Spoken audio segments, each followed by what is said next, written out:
Bismillahirrahmanirrahim. Assalamualaikum warahmatullahi wabarakatuh. Salam sejahtera bagi kita semuanya. Om Swastiastu, Namo Buddhaya, salam kebajikan. Yang sungguh saya hormati Ketua DPRD Provinsi DKI Jakarta sekaligus pimpinan rapat Bapak Dr. Andes Haji Khairuddin, para wakil ketua yang hadir, Ibu Rani, Bapak Basri, Ibu Ima, serta seluruh anggota DPRD Provinsi DKI Jakarta, para anggota Forum Koordinasi Pimpinan Daerah Provinsi DKI Jakarta atau yang mewakili, Sekretaris Daerah DKI Jakarta, para pejabat pemerintah Provinsi DKI Jakarta, rekan-rekan media, hadirin undangan yang sungguh saya hormati.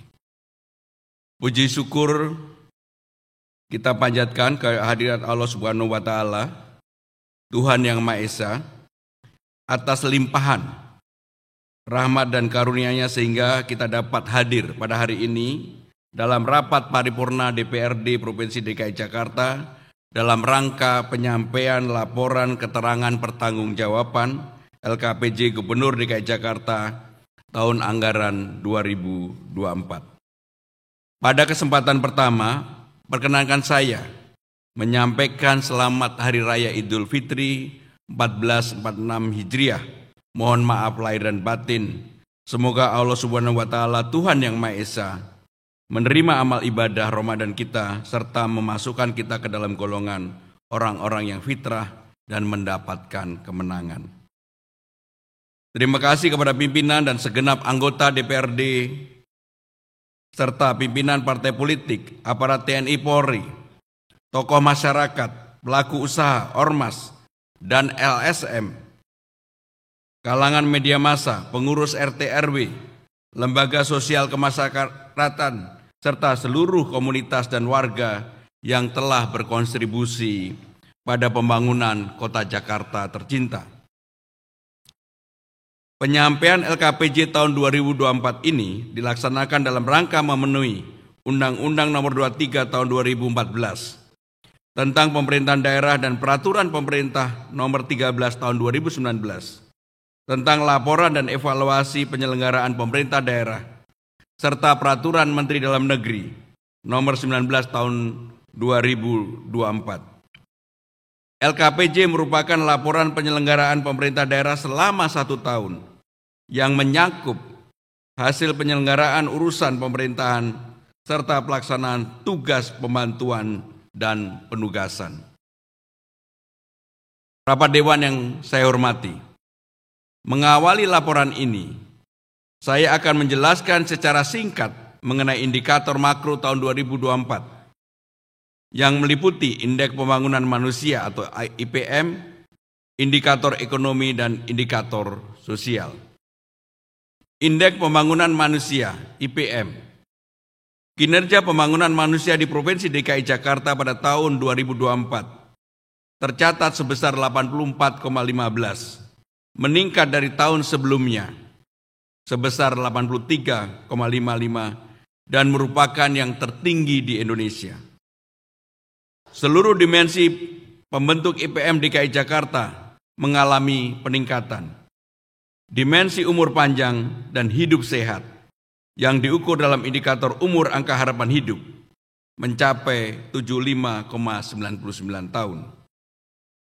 Sementara itu, dimensi pendidikan yang diukur melalui indikator rata-rata lama sekolah meningkat menjadi 11,49 tahun, sama setara kelas 12, dan indikator harapan lama sekolah mencapai 13,51 tahun. Adapun dimensi standar hidup layak yang diukur berdasarkan rata-rata pengeluaran real per kapita per tahun disesuaikan mencapai 19,95 juta per tahun, meningkat 580.000 atau 2,99% dibandingkan dengan tahun sebelumnya. Indikator ekonomi.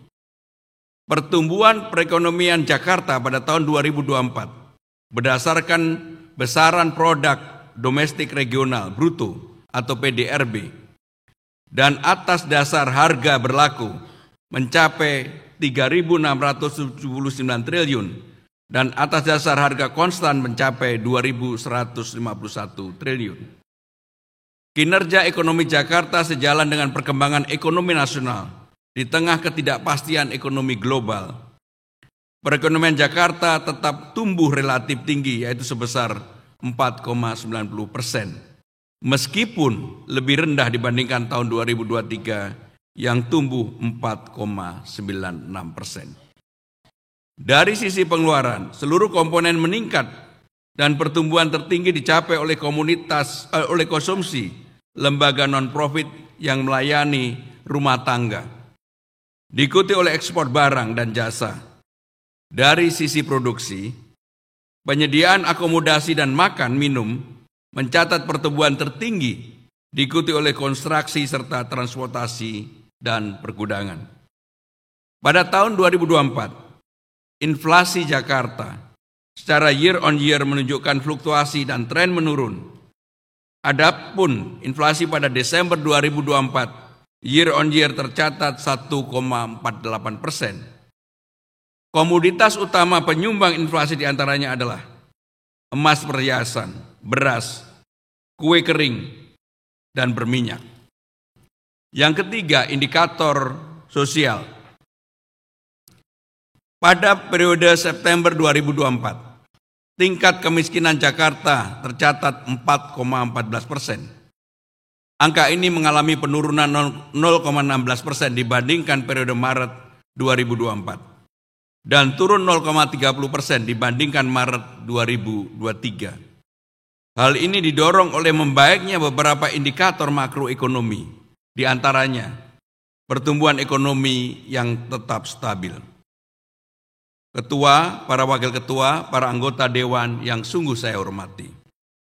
Selanjutnya saya akan menjelaskan realisasi APBD tahun 2024 yang meliputi pendapatan daerah, belanja daerah, dan pembiayaan daerah. Adapun realisasi APBD yang dilaporkan dalam LKPJ ini masih dalam posisi unreview. Pendapatan daerah tahun 2024 terrealisasi sebesar 72,9 triliun atau 97,33%. Kurang dari rencana sebesar 74,95 triliun. Terdiri dari realisasi pendapatan asli daerah sebesar 50,74 triliun atau 100,54%. Realisasi pendapatan transfer sebesar 21,62 triliun sebesar 90,93%. Serta realisasi lain-lain pendapatan daerah yang sah sebesar 589 miliar atau 83,73%. Walaupun secara umum pendapatan daerah terrealisasi dengan baik, namun terdapat capaian beberapa komponen pajak daerah yang kurang dari 90%. Seperti biaya perolehan hak atas tanah dan bangunan atau yang disingkat dengan BPHTB. Hal ini disebabkan BPHTB termasuk salah satu jenis pajak daerah yang sulit dilakukan proyeksi untuk realisasi penerimaan. Perubahan tingkat konsumsi masyarakat, belum pulihnya daya beli masyarakat, dan lesunya bisnis properti pada tahun 2024. Ketua Dewan yang sungguh saya hormati, mengenai belanja daerah dapat saya laporkan bahwa pada akhir tahun 2024 telah terrealisasi sebesar 70,01 triliun atau mencapai 92,09% dari target yang direncanakan sebesar 76,02 triliun. Selanjutnya untuk pembiayaan daerah dapat dijelaskan bahwa realisasi penerimaan pembiayaan sebesar 9,34 triliun atau 91,11% dari target sebesar 10,25 triliun yang bersumber dari sisa lebih perhitungan anggaran atau silpa tahun sebelumnya sebesar 6,54 triliun. Pinjaman dalam negeri sebesar 2,8 triliun dan penerimaan kembali pemberian pinjaman sebesar 71 juta rupiah. Sedangkan realisasi pengeluaran pembiayaan sebesar 7,8 triliun atau sebesar 85,51% dari rencana 9,17 triliun.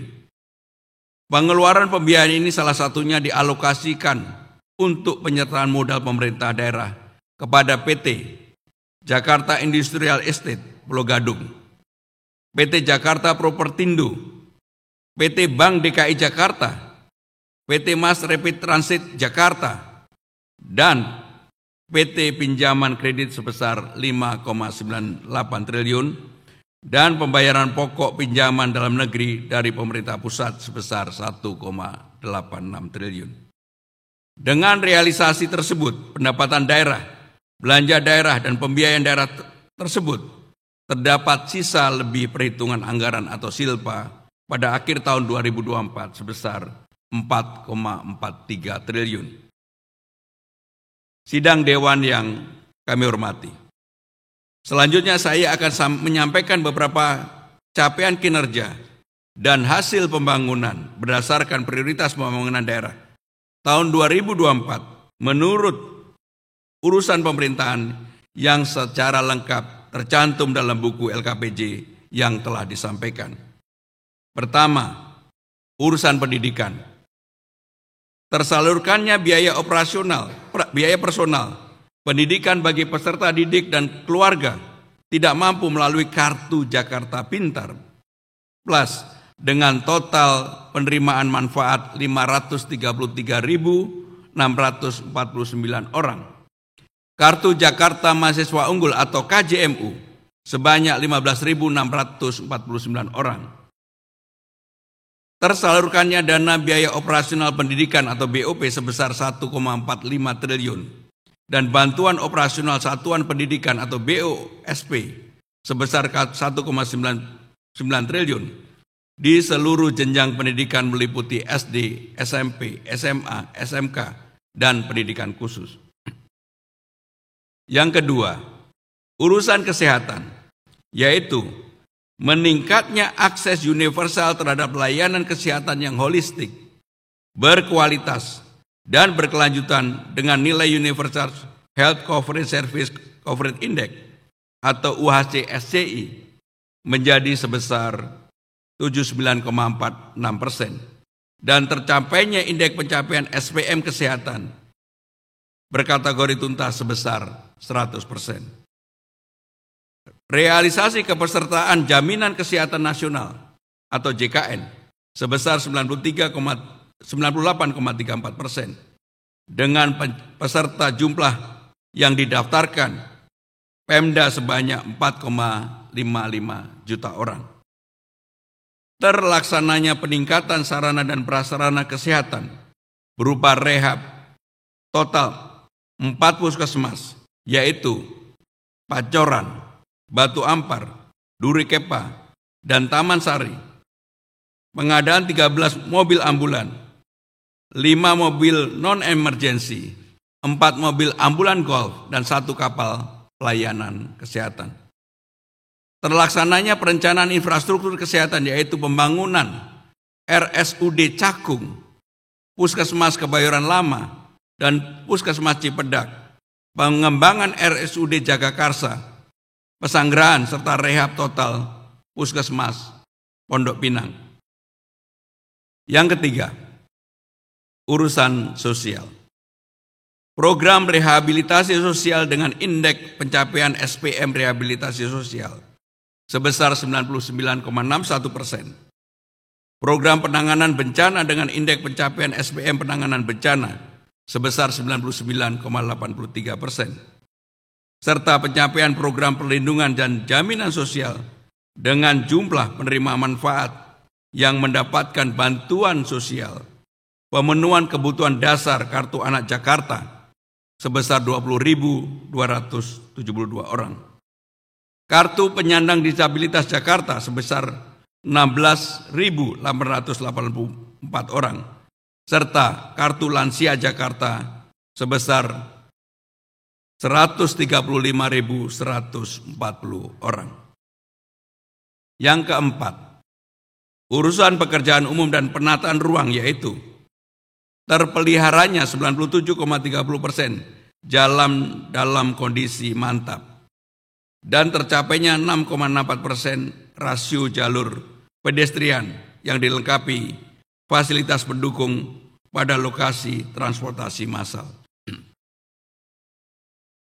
Program pengelolaan sumber daya air atau SDA antara lain berupa normalisasi dan restorasi sungai sepanjang 1.530 km, peningkatan kapasitas tampungan air dengan volume sebesar 416.238 meter persegi, 66,87% pantai di Kepulauan Seribu bebas dari abrasi, serta 85,77% penanganan genangan kurang dari 2 jam.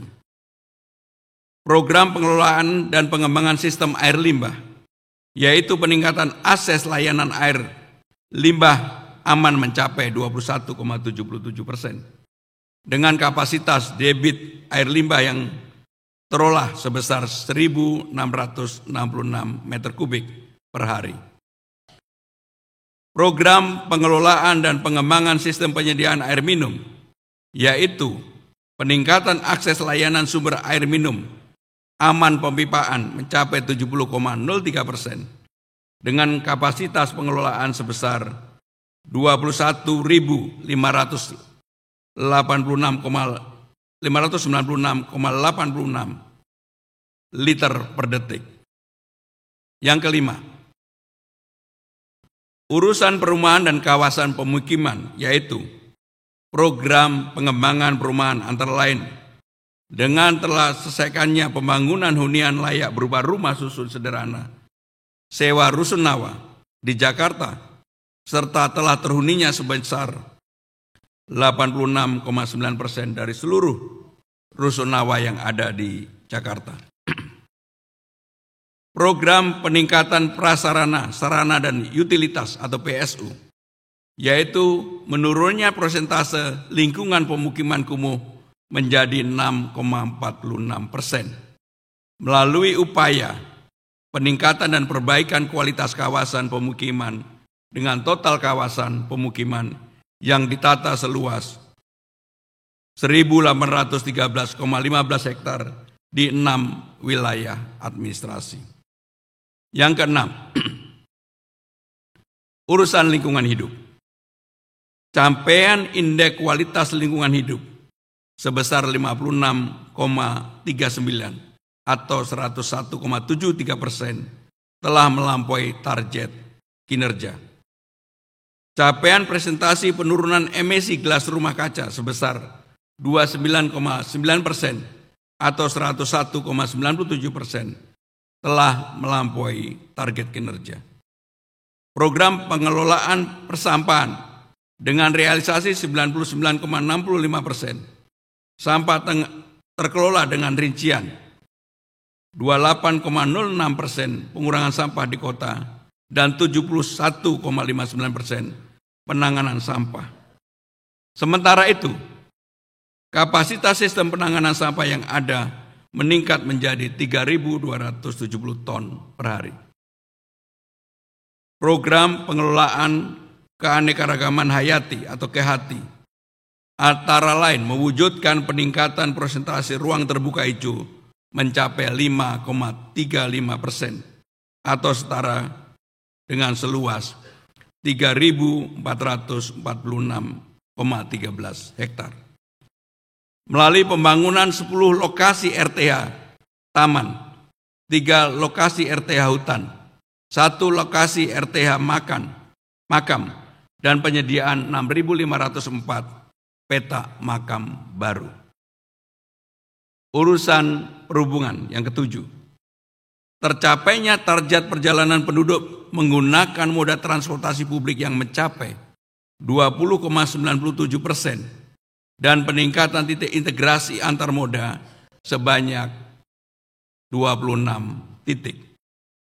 Program penyelenggaraan lalu lintas dan angkutan jalan antara lain berupa penyediaan 6.565 unit armada angkutan umum yang melayani 3,9 juta penumpang menggunakan angkutan umum per hari.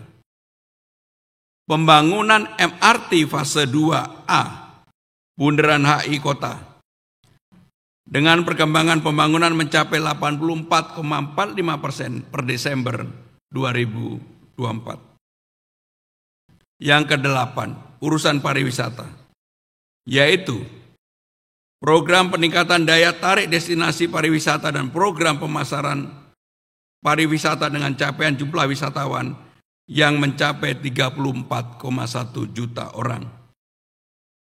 Program pengembangan ekonomi kreatif melalui pemanfaatan dan pelindungan hak kekayaan intelektual dengan capaian pertumbuhan sektor usaha ekonomi kreatif sebesar 5,29%, antara lain berasal dari peningkatan 450 pelaku ekonomi kreatif dalam 17 subsektor ekonomi kreatif yang didaftarkan kekayaan intelektualnya.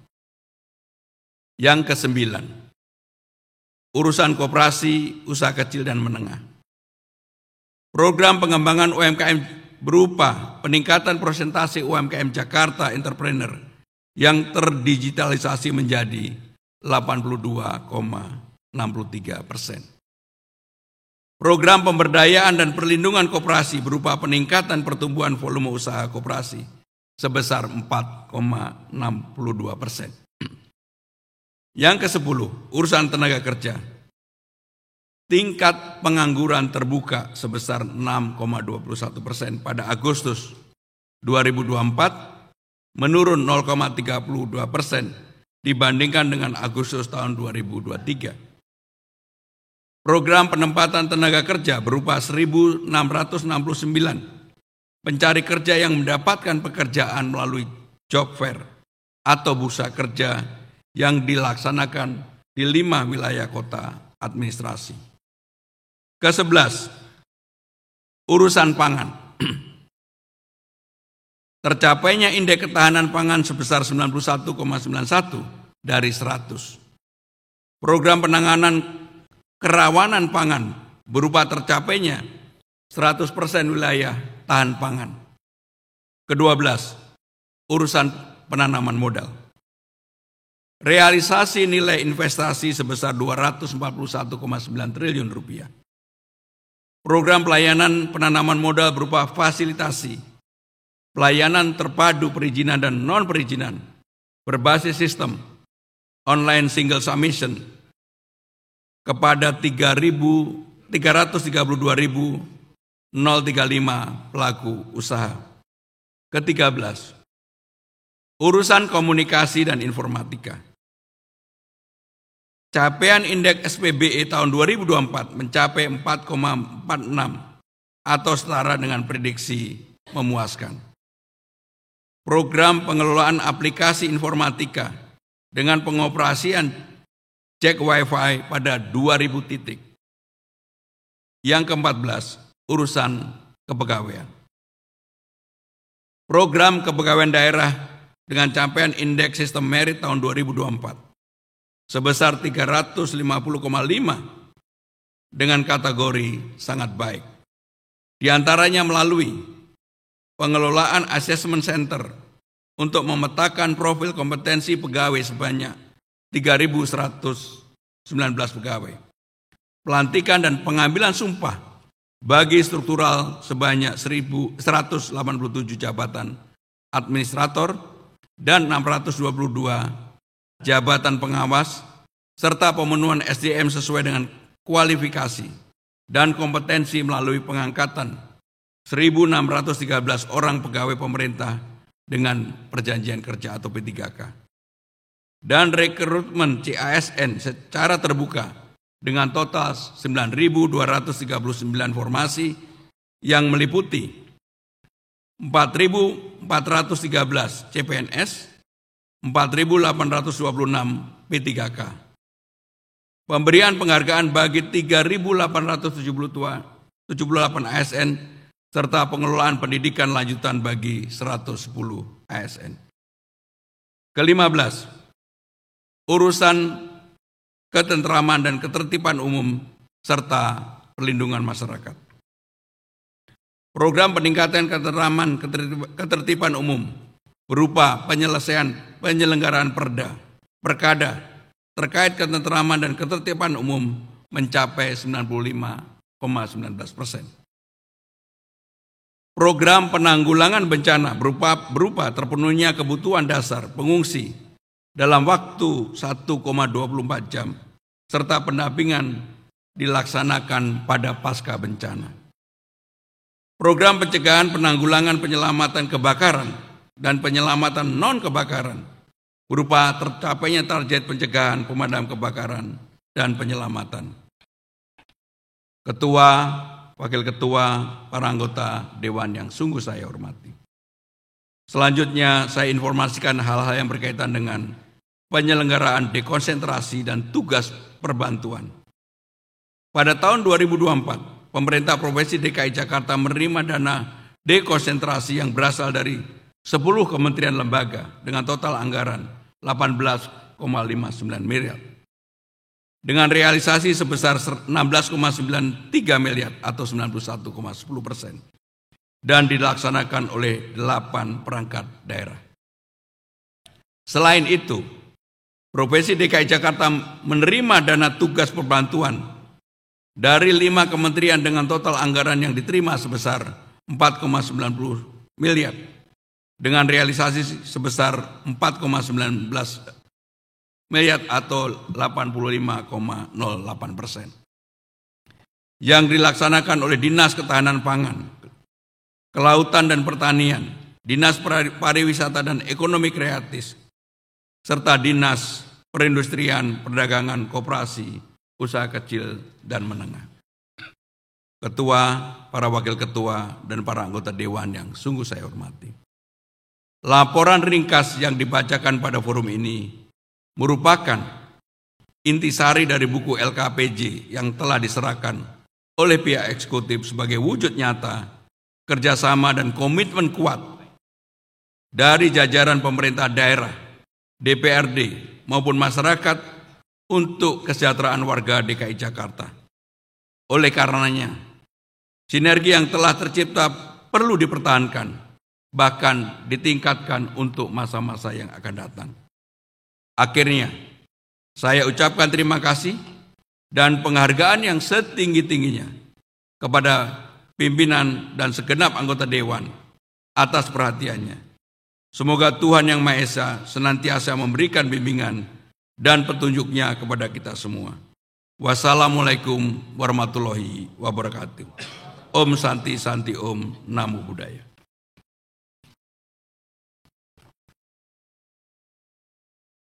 Yang